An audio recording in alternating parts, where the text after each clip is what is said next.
Welcome to Learning English with Captain Binoy Varagal, Assistant Professor, Department of English, St. Joseph's College, Devgiri, Kozhikode, Kerala, India.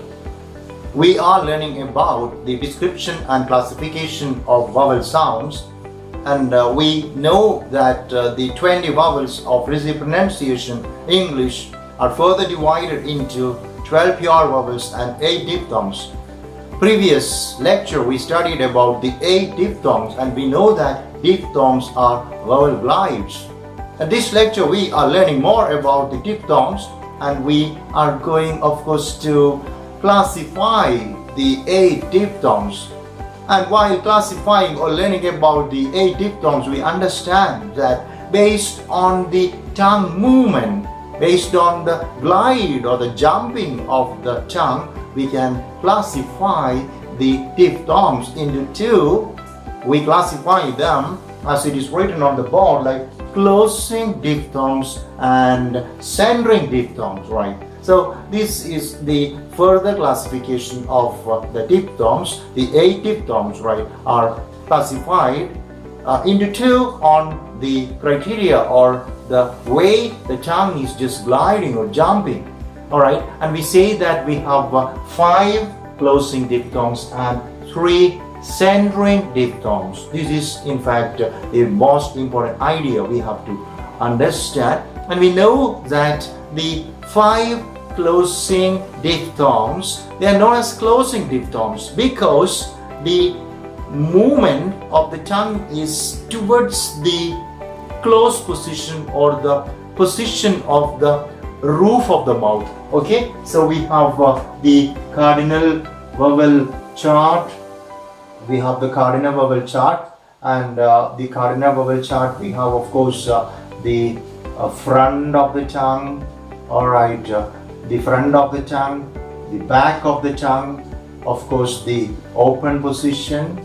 Alright, open position, closed position, okay, and a closed position here again. This is okay, half closed position, half open position, half closed position, half open position.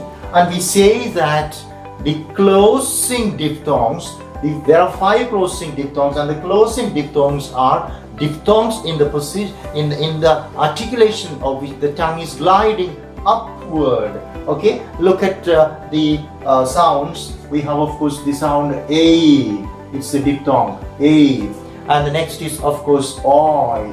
Okay, we have Oi, the diphthong, A, the diphthong. Similarly, we have of course the diphthong I, and we can understand that in the case of here you have the A, and here you have of course the E. So this is of course a glide from the A position to the E position, and the glide is upwards, and because of that reason we call them closing diphthongs. Next is of course right Oi, Oi. We have the long O here, we have of course the short O here, and of course from this position the tongue is gliding towards the higher position, and we can say that because the glide is towards the closing position, we call this also closing diphthong. So closing diphthong 1, closing diphthong 2, and now we have I. So we have A, central A sound here, A here, here you have A, here you have of course A, and from this position the tongue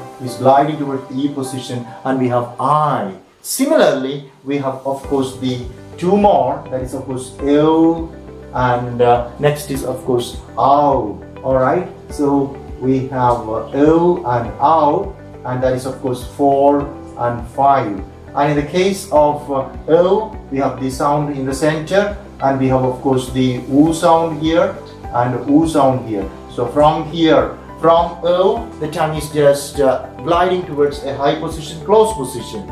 And in the case of Ow, alright, we have Ow here, alright, or we will just, I'll just write it once again, okay.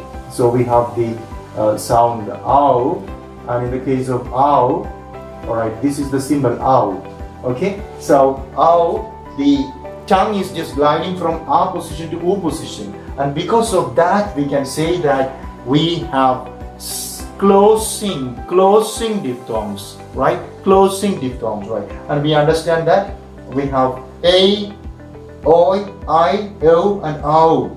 5 closing diphthongs. And of course we have centering diphthongs. What are centering diphthongs? Centering diphthongs are diphthongs in the articulation of which the tongue is just articulating towards the center of the mouth. Okay, say you have the sound like right e, all right, air, okay, number 2, and ue, all right. So e as in here, near, dear, air as in hair, air, all right, there, and ue as in sure and poor. So in the case of all this, you can understand that, yeah, from E to A, the glide is of course right from E to A. It is of course a center. The glide is towards the center. Air, from air. Okay, so the glide is towards the center, of the, all right, the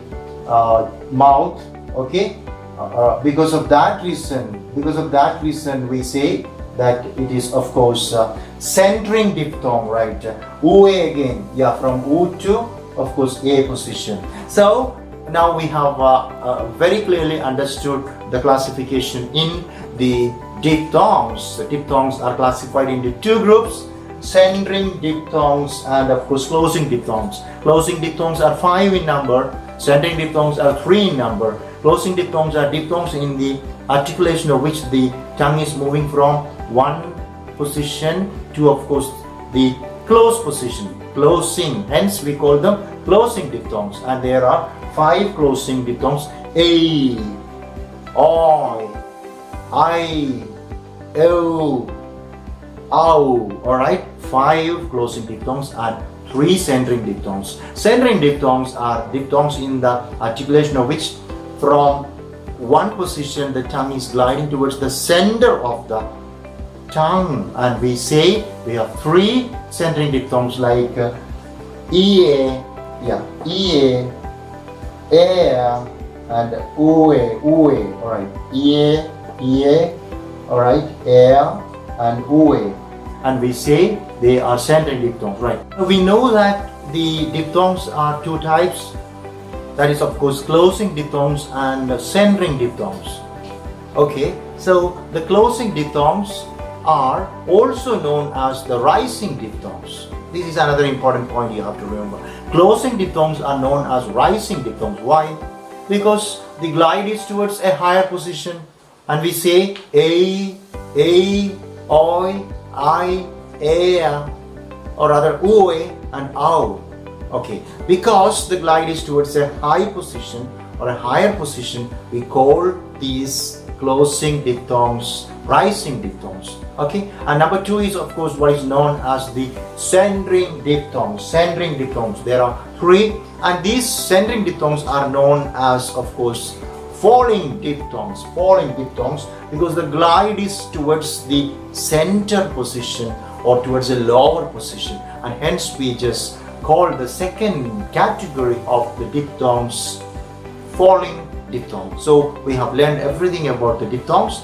Diphthongs are of course vowel glides in the articulation of which the tongue is just gliding from one position to another, and we have 8 diphthongs, 5 closing diphthongs, and 3 centering diphthongs. Okay, and the closing diphthongs are also known as rising diphthongs, and the centering diphthongs are known as falling diphthongs. Alright, this is all what you have to know about the diphthongs. And now next lecture we will be learning about another concept, that is a triphthong. So please review all these things and try to recollect and learn all these things very thoroughly and be a master of the English language. Thank you very much for listening, and God bless you.